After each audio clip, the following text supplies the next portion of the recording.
بسم اللہ الرحمن الرحیم۔ سیرت رسول صلی اللہ علیہ وآلہ وسلم، باب چہارم، پیغمبر صلی اللہ علیہ وآلہ وسلم کا سفر تجارت۔ گزشتہ حصے میں ہم نے یہاں تک بیان کیا تھا کہ پیغمبر صلی اللہ علیہ وآلہ وسلم حضرت خدیجہ سلام اللہ علیہا کا مال تجارت کے لیے لے جانے پر آمادہ ہو جاتے ہیں۔ اس دور میں جب بھی قافلے لمبے سفروں پر جایا کرتے تھے، اہل شہر قافلے کو رخصت کرنے کے لیے جمع ہو جاتے تھے۔ یوں اہل مکہ بھی جمع ہو گئے تاکہ حضرت صلی اللہ علیہ وآلہ وسلم کے قافلے کو رخصت کریں۔ جب آپ تشریف لائے تو دیکھا قافلہ روانگی کے لیے تیار ہے، سوائے بی بی خدیجہ کے اونٹوں کے، کیونکہ ان پر ابھی بھی سامان نہیں باندھا گیا تھا۔ آپ صلی اللہ علیہ وآلہ وسلم نے غلاموں سے پوچھا کہ اونٹوں پر سامان کیوں نہیں باندھے گئے، تو انہوں نے کہا کہ ہم کام کرنے والے تعداد میں بہت کم ہیں اور مال بہت زیادہ ہے۔ یہ سن کر اس مادہ نے رحم و کرم کو ان پر رحم آ گیا اور آپ اپنی سواری سے اترے اور بقدرت ید اللہ ہر اونٹ پر نہایت مضبوطی سے سامان باندھ دیا۔ آپ اونٹوں کو جو بھی اشارہ کرتے وہ بحکم خدا عمل میں لاتے اور اپنے منہ حضرت کے قدموں پر ملتے۔ الغرض قافلہ تیار ہو گیا اور روانگی کے لیے نکلا۔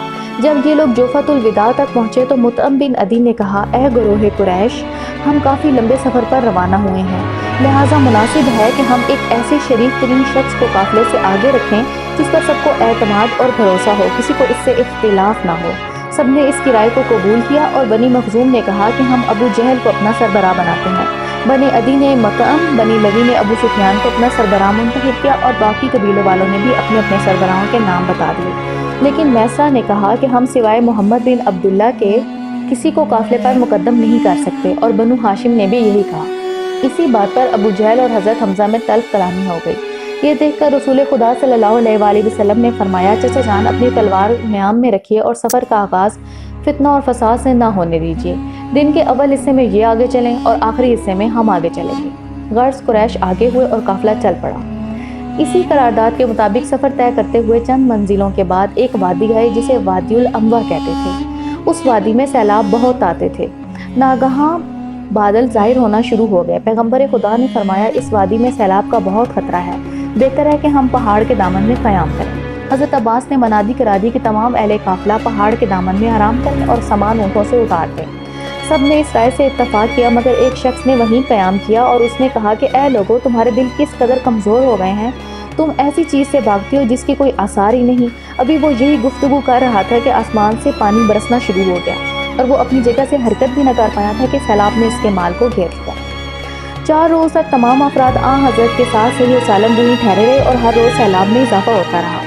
میسرہ نے کہا، اے میرے سردار، پانی اس قدر ہے کہ 1 مہینے تک بھی ختم نہ ہوگا اور ہم اس پانی کو عبور بھی نہیں کر سکتے، لہٰذا بہتر نہ ہوگا کہ ہم مکہ واپس چلیں۔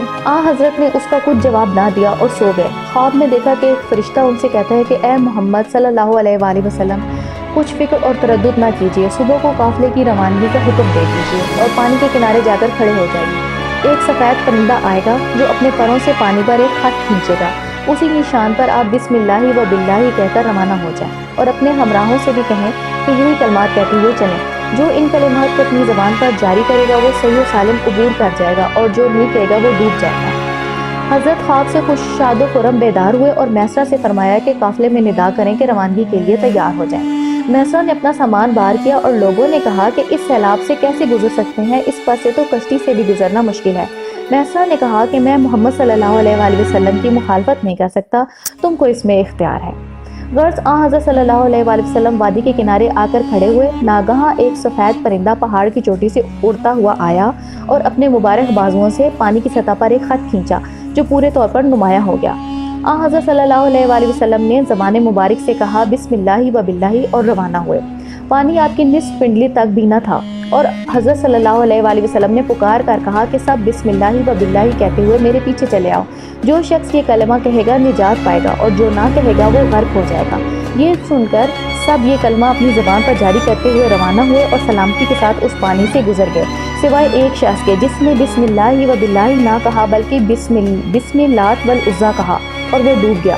ابو جہل نے کہا، یہ تو ایک سحر عظیم ہے، لیکن دوسرے لوگوں نے کہا کہ نہیں، یہ جادو نہیں ہے بلکہ محمد اپنے پروردگار کے نزدیک گرامی ترین خلق ہیں۔